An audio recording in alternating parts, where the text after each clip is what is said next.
안녕하세요. 럭스 부동산의 김 사장이고요. 오늘은 제가 우리 그 주택임대사업자이신 분들 있잖아요. 주택임대사업자이신 분들이 좀 헷갈려 하시는 것 중에 하나를 조금 제대로 설명을 하고자 합니다. 그게 어떤 거냐면 5% 인상이에요. 우리 주택임대사업자이신 분들은 의무 규정 중에 하나가 임대료를 연 5% 이상 초과해서 인상하실 수가 없거든요. 근데 이제 이게 왜 좀 헷갈려 하시냐면 임차인분이 그냥 정상적으로 계약 기간이 보통은 우리가 월세는 1년으로 많이 잡고 하니까 제가 1년 가정에서 설명을 드려볼게요. 그냥 월세를 계약을 하셨는데 1년마다 중간에 세입자가 중도퇴실 안 하고 그냥 그 기간만큼 딱딱딱딱 나가게 되면 전혀 헷갈릴 게 없어요. 왜냐면 어차피 그 세입자 다음 세입자한테 이제 5%를 인상을 하시면 되니까. 근데 이제 이게 계약을 하시다 보시면 계약 기간 전에 중도퇴실하는 경우가 되게 많으시거든요. 어떻게 보면 그게 더 많으세요. 그 계약 기간에 써 있는 것만큼. 그래서 이제 조금 헷갈려 하시는 부분이 있어요. 근데 이게 주택임대사업자분들이 헷갈려 하시는 이유 중에 하나가 이거를 이제 계약을 하고 설명을 하는 저희 같은 공인중개사 있잖아요. 공인중개사이신 분들도 잘 모르시는 경우가 있더라고요. 또 그리고 공인중개사이신 분들도 잘 모르시는 경우가 있기도 하지만 이거를 조금 설명해주는 우리 그 지자체 있잖아요. 왜냐면 주택임대사업자 관련해서는 우리가 지방에 있는 해당 시군구청에 있는 그 주택가에다가 우리가 서류를 내고 신고를 하는데 거기에 계신 우리 그 공무원 선생님 분들도 조금 헷갈려 하시는 경우가 덜어 있더라고요. 또 그래서 그렇기 때문에 좀 이렇게 헷갈려 하시는 경우가 있는데 그래서 제가 이거를 이제 조금 제대로 알려드리겠습니다. 제가 이거를 알려드리기 앞서서 이렇게 말로만 하게 되면 조금 헷갈려 하시고 이해가 좀 안 되실 수 있으니까 제가 좀 그 시각적으로 표를 좀 그려가지고 제가 한번 설명해 드리도록 할게요. 네, 일단은 제가 그 5% 인상을 설명하려면 일단은 계약 과정이 필요할 거 아니에요? 제가 그 간략하게 계약 그 가정을 어떻게 잡았는지 한번 설명드릴게요.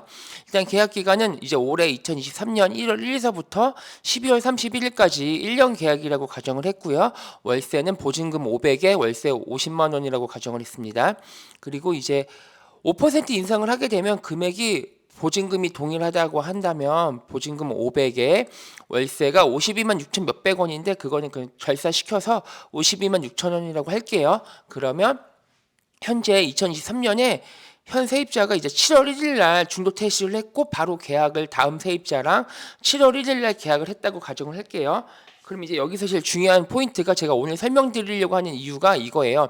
그러면 과연 올해 7월 1일부터 계약이 쭉 다시 새로운 계약으로 됐는데 내년 2024년 1월 1일 날에는 그 500에 52만 6천 원 이거 증액된 것만큼을 우리가 정상적으로 신고하고 받을 수 있는지 이게 가장 중요한 포인트잖아요. 그래서 제가 이거에 대해서 설명드리도록 하겠습니다. 아마 이거를 표로 그리면 이런 식으로 아마 표시가 될 텐데요. 우선 첫 번째로 제가 똑같은 표를 두 개를 그렸잖아요. 위에 거가 잘못된 거예요. 지금 여기 있잖아요. 여기 보이시는 거 위에 거가 잘못된 거고 밑에 걸로 해야 되는데 이제 위에 거가 어떤 식으로 해서 잘못되는 건지 제가 한번 설명드리고자 할게요. 1월 1일 날 이제 계약 기간을 500에 보증금 500에 월세 50만 원으로 계약을 했고요. 이제 이거를 해당 그 시군구청에 표준임대차 계약 신고도 하셨고 다 했어요. 했는데 이제 같은 해 7월 1일 날 중도 퇴실을 하셨고요. 현 세입자분이 그리고 나서 바로 다시 계약이 이뤄졌어요.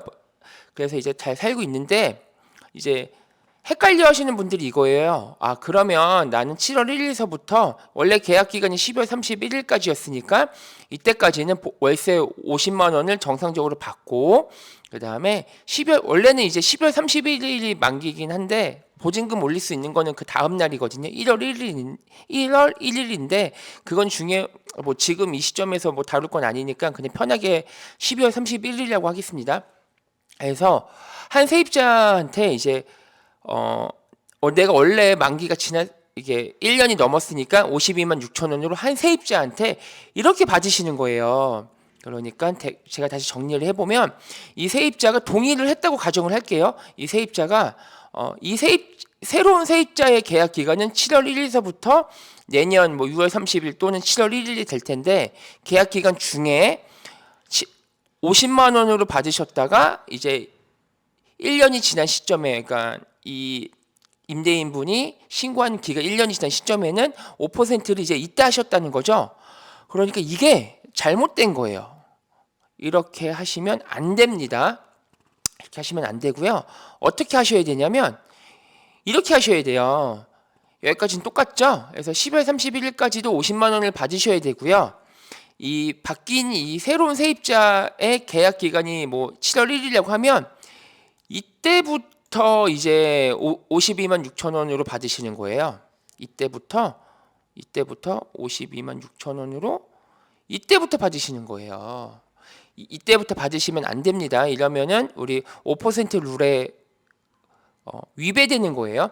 그러면 그럼 이제 다른 뭐 임대인들 보면 뭐 이때 10월 31일 아니면 뭐 이 정도 되는 시점부터 인상을 하는 임대인분들도 있다는데 그건 뭐냐?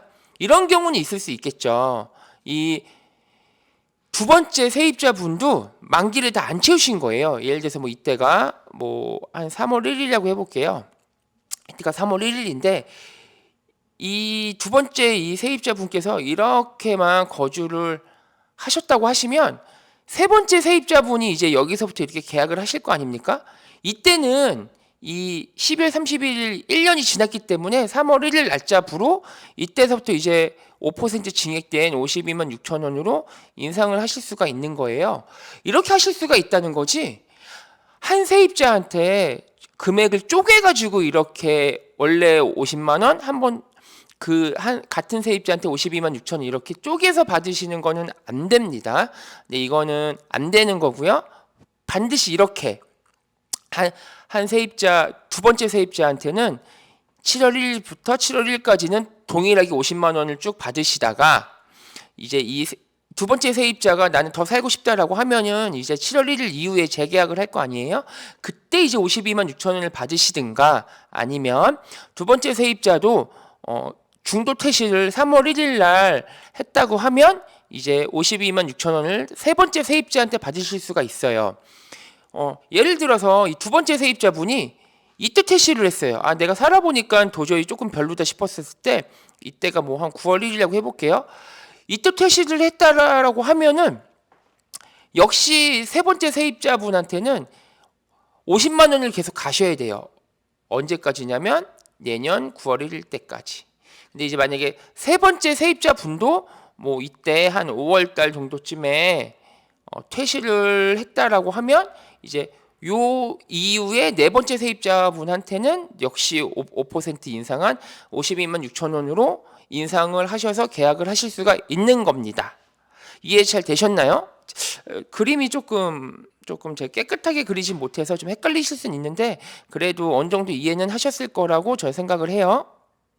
네, 잘 보셨나요? 제가 이거를 왜 이렇게 첫 번째처럼 하면 안 되냐고 강조를 하냐면 주택임대사업자의 5% 의무를 위반을 하면 페널티가 결코 낮지 않아요. 이게 일단 첫 번째로 우리가 각종 세제 혜택들이 있거든요. 제가 여기서 뭐 자세하게 설명드리지 못하겠지만 뭐 종부세 뭐 합산 배제라든지 뭐 그런 뭐 다양한 것들이 있는데 우리 세법에는요 이런 규정이 있습니다. 우리 주택임대사업자들한테 세법에 대한 혜택을 주는데 단 주택임대사업자의 의무 규정을 위반을 하면 여기서 의무 규정에는 제가 지금 설명드렸던 5% 인상도 당연히 있는 거고요. 이거를 이제 위반을 하게 되면 각종 주택임대사업자들한테 주는 세제 혜택을 안 줘요. 안 주기 때문에 이제 그런 페널티가 있고요. 또 하나는 지자체에서 이제 벌금 규정도 있어요. 과태료 이게 연 5% 인상을 뭐 1회, 2회, 3회 뭐 이런 식으로 좀 차등해서 점점 뭐 예를 들어서 1회 한 번 위반을 하게 되면 뭐 과태료가 뭐 제가 지금 정확하게 찾아보지는 못해서 기억은 안 나는데 예를 들어서 뭐 한 300만 원이라고 해봐요. 1회는 300만 원, 2회는 뭐 500만 원, 뭐 3회는 1000만 원 이런 식으로 과태료가 있어요. 이렇게 과태료가 있기 때문에 조금 더욱 더 조심하셔야 되고요. 한 번 더 확인해 보실 필요가 있습니다. 네, 그래서 제가 이렇게 조금 강조를 하고 있는 거였고요. 왜냐면 누구도 책임을 져주질 않아요. 결국은 주택임대사업자이신 우리 그 당사자가 책임을 지는 부분이기 때문에 조금 더 조심하시길 바라겠습니다. 네, 그럼 지금까지 럭스부동산의 김 사장이었고요. 조금 더 궁금한 것들은 저희 사무실로 전화를 주시면 조금 더 친절하고 조금 더 자세히 설명드릴 수 있을 것 같아요. 네, 그럼 지금까지 시청해 주셔서 감사하고요. 다음번에 또 더 좋은 영상으로 찾아뵙겠습니다. 네, 감사합니다.